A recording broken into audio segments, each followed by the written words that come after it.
Good morning and welcome to another Child of the Week. I hope you had a really good holiday, and I'm glad you're back at school now, and it's good to be back together. Today's assembly is about Lent, which is a season of the church calendar we've just started. But before we start talking about that, I'm going to do our liturgy as usual. In the beginning, when God created all things, he said, "Let there be light," and there was light. Let your light shine. God is light, and in him there is no darkness. Let your light shine. Jesus said, "I am the light of the world. Let your light shine." So we're talking about Lent today. I wonder what these pictures mean to you. They've all got something in common. Maybe you stop the video at this point and just have a talk to anybody around you as to what they might mean. First one is quite interesting. It's a man watching paint, and there's a saying that sometimes the passing of time is like watching paint dry. It's really slow. Here we've got a picture of a calendar, and somebody's crossing off the days, and maybe that's helping time pass a little bit more easily. And this clock ticking away of the hands. Again, maybe that signifies a slow passing of time.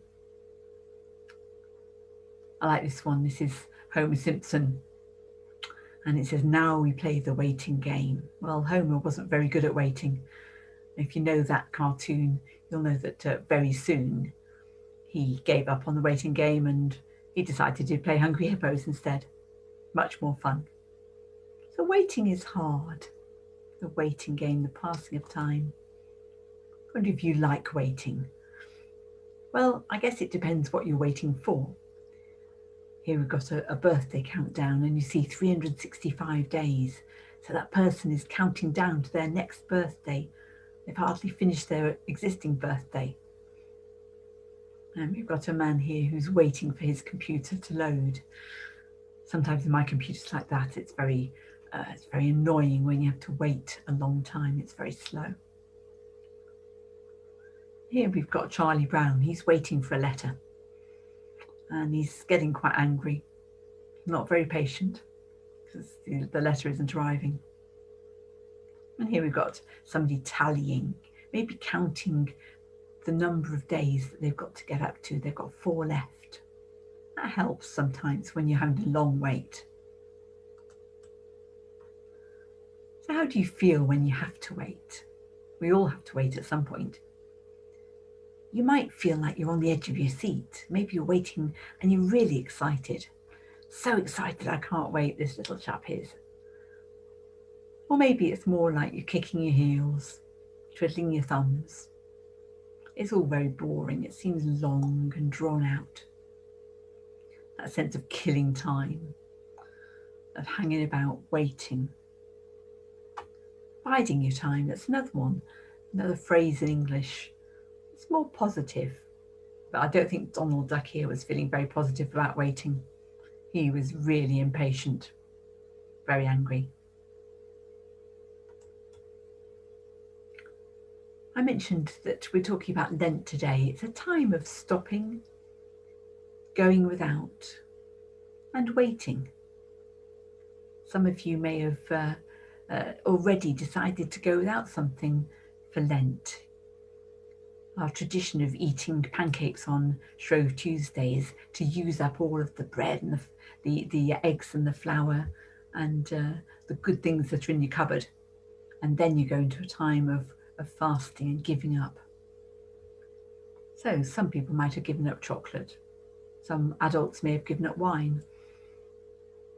Here we've got one, somebody's giving up the television or screen. I think that would be very difficult in lockdown. And I don't want you all giving up your screen time because some of you are doing that for your remote learning. Maybe we should think about a little less screen time. When Jesus went into the desert for 40 days, that's what we celebrate or we remember with Lent. He must have got very hungry. He went without food. He fasted. He could have done something about that. He could have turned those stones into bread because he had the power to do that. I guess he could have given up and just gone back to the village and got something to eat. But it was a preparation time. It was an important time of stopping and going without and preparing for his ministry ahead. That waiting was not a negative waiting, it was a positive waiting. I wonder how you feel when you have to wait.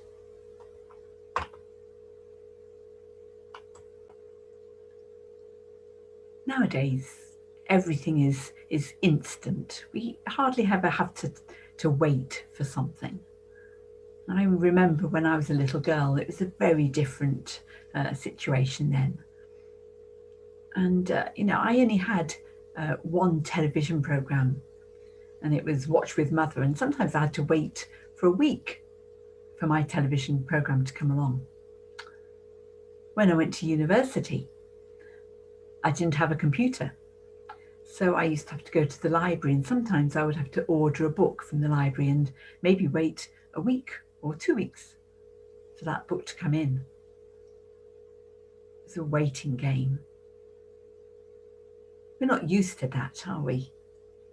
Even my boys, when they were little and we had a computer, when they wanted to load a computer game, sometimes it would take 5 minutes to load, and then if they wanted to do a different game, they'd have to take the disc out and reload with another.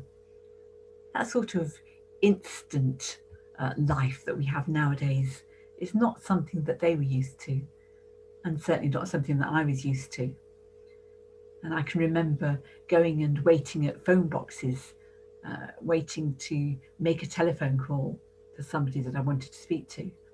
We didn't have mobile phones that we could just pick up.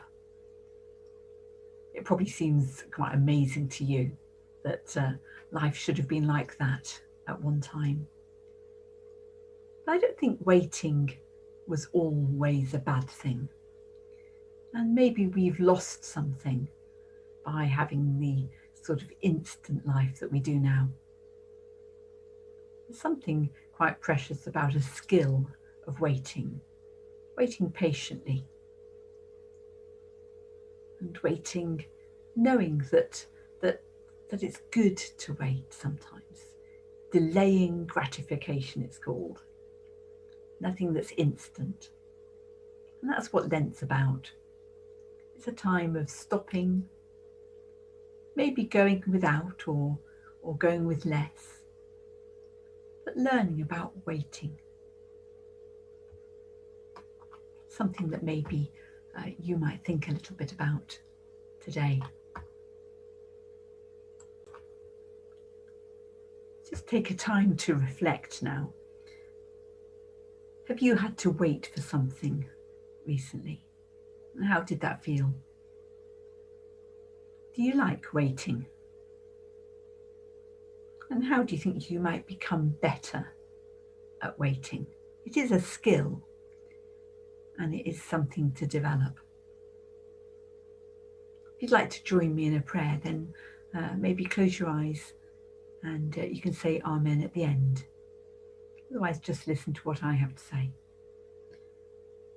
Dear God, we know that we all have times in our lives when we have to wait, and we might feel a range of emotions in that waiting. Help us to take control of our feelings as we understand that waiting is an important part of our life. Help us to understand the benefits of waiting as we all practice and develop that skill. Amen. And we say together the Lord's Prayer. Our Father, who art in heaven, hallowed be thy name. Thy kingdom come, thy will be done, on earth as it is in heaven. Give us this day our daily bread, and forgive us our trespasses, as we forgive those who trespass against us. And lead us not into temptation, but deliver us from evil. For thine is the kingdom, the power and the glory, forever and ever.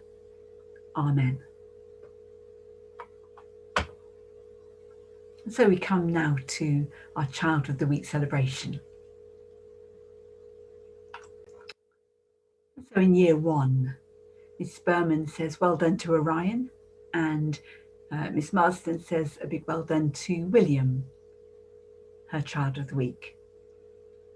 In year 2, Miss Franklin wants to celebrate Rose, and Mrs. Thomas and Mrs. Walker say big well done to Billy, Buster and Cameron.